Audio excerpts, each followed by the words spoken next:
球体関節人形を作ってみたい。でも、全身をどこから作ればいいのかわからない。顔から作るのか、体から作るのか、関節はどう作るのか、ゴムで組むのはどの段階なのか。この動画では、積素粘土を使って全身の球体関節人形が完成するまでの流れを、設計、造形、関節、組み立て、塗装、仕上げまで順番によって見ていきます。最後まで見ると、全身の人形作りの順番と、初心者が途中でつまずきやすいポイントが見えてきます。細かい技術に入る前に、まずは全体の流れを一緒に確認していきましょう。こんにちは、人形作家の奥田です。球体関節人形作りは一つ一つの作業も大事ですが、作り始める前にまずは工程全体を知っておくととてもスムーズに進めることができます。ここから実際に全身人形がどう形になっていくのかを工程ごとに追っていきます。設計、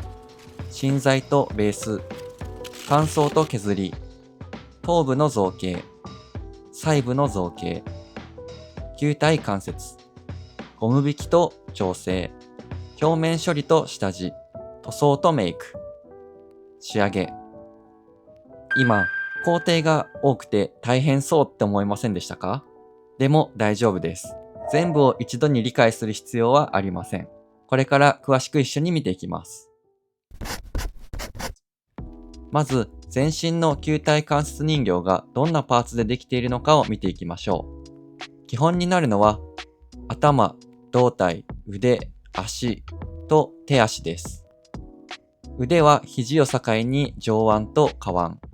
足は膝を境に太ももとすねに分かれています。左右を合わせると基本のパーツだけでも14個あります。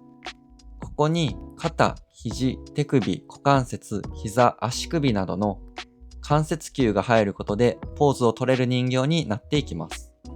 さらに動きを増やしたい場合は胴体を分けたり関節を独立させたりすることもあります。球体関節人形は人の形を作るだけでなく、パーツ同士が動くための隙間や関節球が収まる場所も考える必要があります。最初はどうしても顔や手など目立つ部分を作り込みたくなりますが、全身人形では一つのパーツだけを完成させるより、まず全身の構造を見ておく方が後の作業が進めやすくなります。まず最初にやるのは、粘土を触ることではなく作る前に決めることです。どれくらいの大きさにするのか、刀身はどうするのか、どこをどう動かしたいのか、ここが曖昧なまま進めると、後で腕や足の長さが合わなかったり、関節の位置に迷いやすくなります。人形の表情や細かな雰囲気作りは作りながら変わっていくものなので、設計図として全体のサイズ、刀身、関節位置だけは最低限最初に決めておくと進めやすいです。次に芯材を作って大まかな形を出していきます。積素粘土や積粉粘土で作る場合、最初から細かい形を作ろうとするより、まず全身のバランスを見ることが大切です。この段階で顔だけを作り込みすぎると、後から体とのバランスが合わなくなることがあります。正面から見るだけでなく、横から見たり、少し離してみたりしながら、頭、胴体、腕、足の大きさの関係を見ます。最初から綺麗な形でなくても大丈夫です。この段階では、完成形を作るというより、全身の土台を作っている感覚です。大まかな形ができたら、乾燥させて削りながら形を整えていきます。積素粘土は乾いた後に削りと盛りができるのが大きな特徴です。粘土を持って形を作るだけでなく、削ることで面を整えたり、左右のバランスを見たり、関節が入る場所を調整したりします。一度作った形を削るのは少し怖いかもしれません。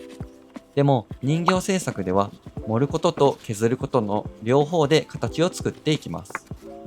一回で完成させようとせず、盛る、乾かす、削る、また調整する。この往復で少しずつ形が見えてきます。頭部は顔の形を作るだけでなく、内部の構造も考えておきます。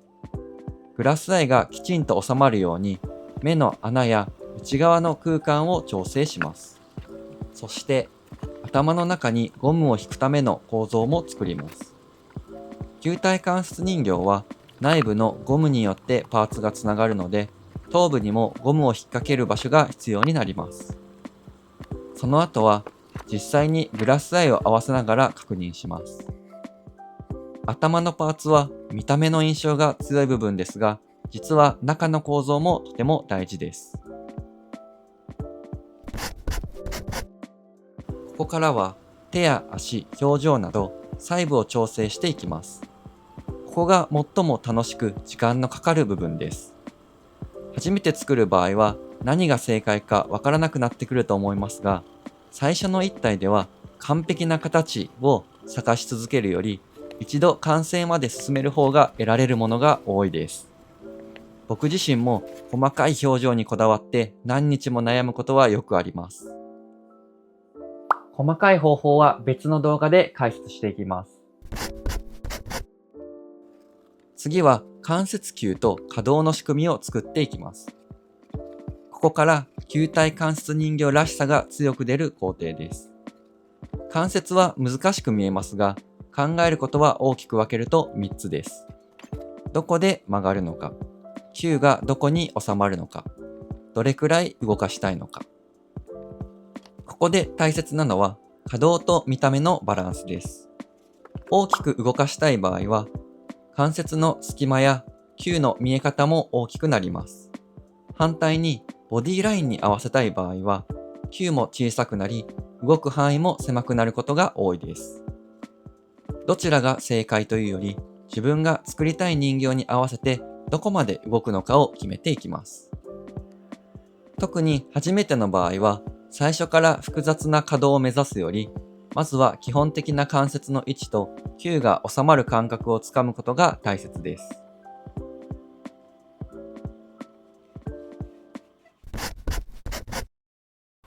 ここは製作したパーツが一気に人形らしく見えてくる工程です。パーツと関節ができたら仮組みをしていきます。ここで初めてバラバラだったパーツがつながり、人形として動き始めます。球体関節人形は内部にゴムを通してパーツ同士が引き合うことで形を保ちます。形はできたのに組んでみると思ったように立たない。関節が引っかかる。動かすとパーツがずれる。こういうことはよくあります。それは必ずしも造形が悪いということではなくて、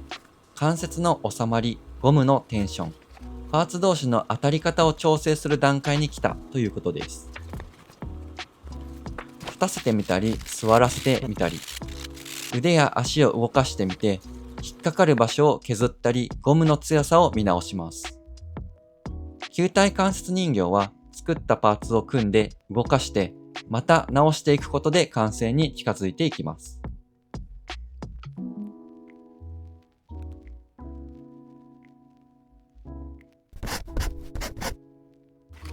仮組みで形や動きを確認したら表面処理に進みます。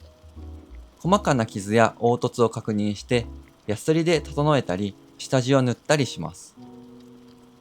別作品の映像も使っていますが、塗装やメイクの基本的な流れは共通しています。この工程は地味なんですが、仕上がりにかなり影響します。塗装で隠れると思っていた傷が色をのせると逆に目立つこともあります。なので、塗る前に一度表面をよく整えることはとても大切な作業になります。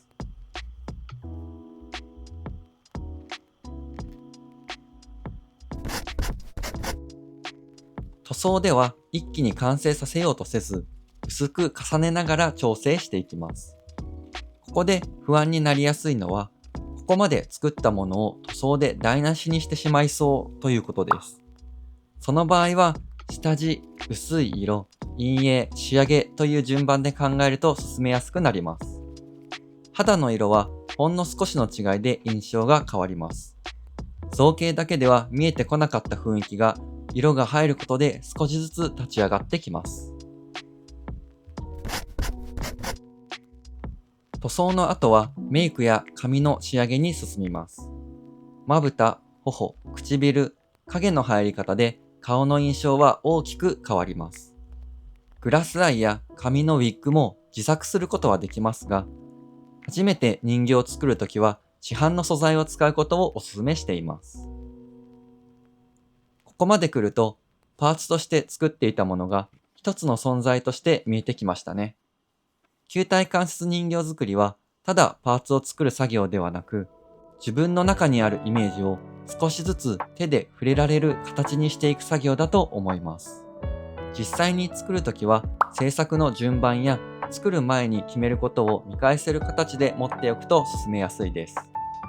今回の内容をもとに、全身球体関節人形の制作工程、必要な道具、初心者がつまずきやすいポイントなど、作る前に決めることをまとめた球体関節人形作り初めてロードマップを用意しています。公式 LINE で無料でプレゼントしていますので、これから人形作りを始めてみたいという方は、概要欄のリンクから受け取ってください。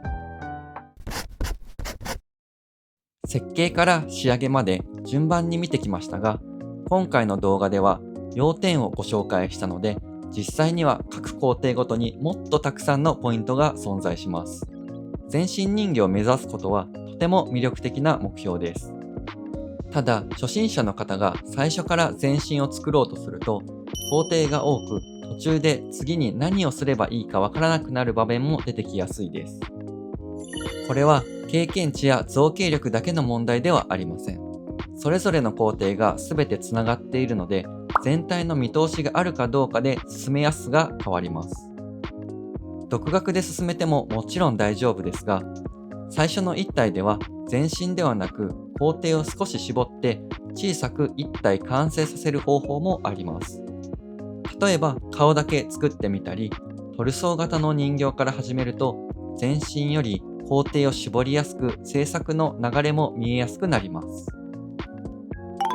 これからも人形や粘土造形に関する情報を発信していきますので、ここが知りたい、ここが不安というものがありましたら、ぜひコメントで教えてください。